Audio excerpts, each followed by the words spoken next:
Hey everybody, welcome back to the Film Fan Club. My name is Sam Carrico, and I am going to review for you today Sicario. I saw it in a double feature with this and The Visit, and I saw The Visit after this. And this movie, I'm glad I saw a funny, entertaining film after this, because this movie's a little depressing.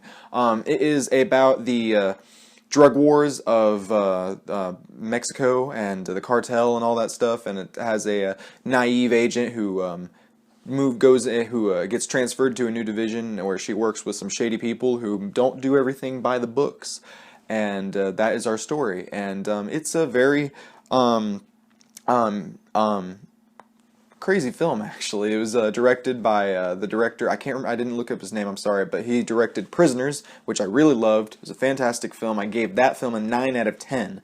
And so I had high hopes for Sicario coming in because I loved the trailers, loved the person directing it. The cinematography was done by Roger Deakins, who had also done the cinematography for Skyfall, which I had loved. And I really enjoyed Sicario. I wrote down some pros. The first thing that I really liked was obviously the direction and acting. Everyone was bringing their A game to this. Emily Blunt did a fantastic job as this almost naive kind of woman who is thrust into this world that she's very unsure of, and but she borderlines being a little annoying in the second act, where she almost becomes a character that everything just gets explained to. She's a little bit obviously the audience proxy. But I think she is able to get enough of a good grounding in the first act of the film, but then get a good point A to point B juxtaposition by the end of the film that she's in a different place than where she was before, and so she gets to have a pretty good character arc, and I think she's a very strong protagonist that we have here.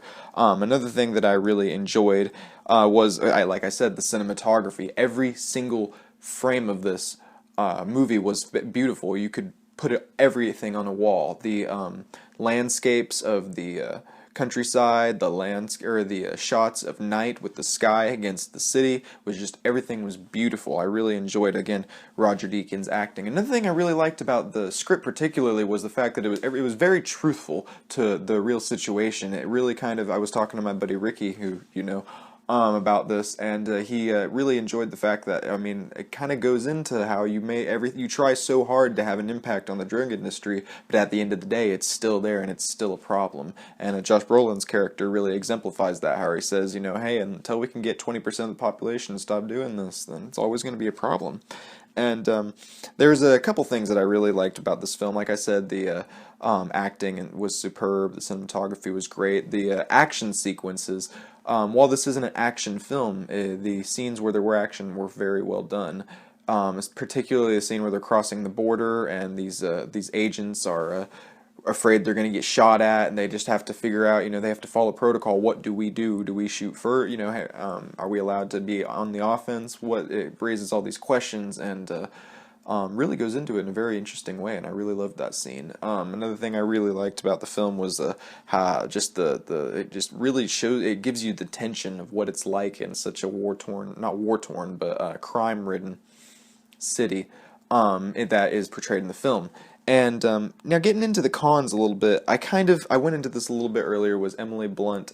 During the second act, she kind of became the audience proxy, and it's very obvious she was just there to be explained things to, and I didn't like that aspect of it. Like I said, it got saved there towards the end, and even then I would have liked to see a little bit more resolution with that. And like I said, and that's the only other con I really have, is the ending. It was a little bit weird, but I kind of liked that. It liked the fact that it was it kind of plays into the truthfulness aspect of it. Not everything got wrapped up in a bow, and which is really like Prisoners in a way, because except, you know, Prisoners had a much more screwed up ending than this film.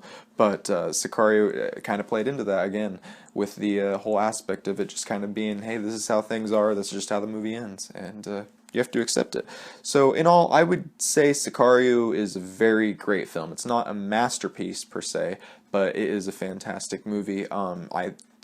Definitely think that Benicio del Toro might get a little best actor or best supporting actor consideration. Although it's kind of weird because it was his movie, but I feel like Josh Brolin and Emily Blunt should be billed higher, but I don't know. It's weird to think about how that would all go out, but we're so far away from the Oscars, it's hard to make any predictions.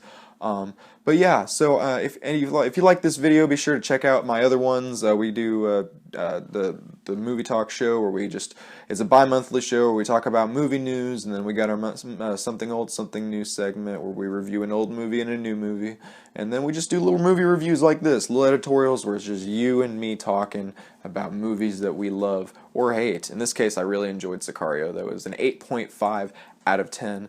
And yeah, if you like more videos like this, be sure to click the subscribe and go to our facebook.com / the film fan club and like us, and follow me on the various social media sites just at Samuel D. Carrico. And until then, I'll see you next time.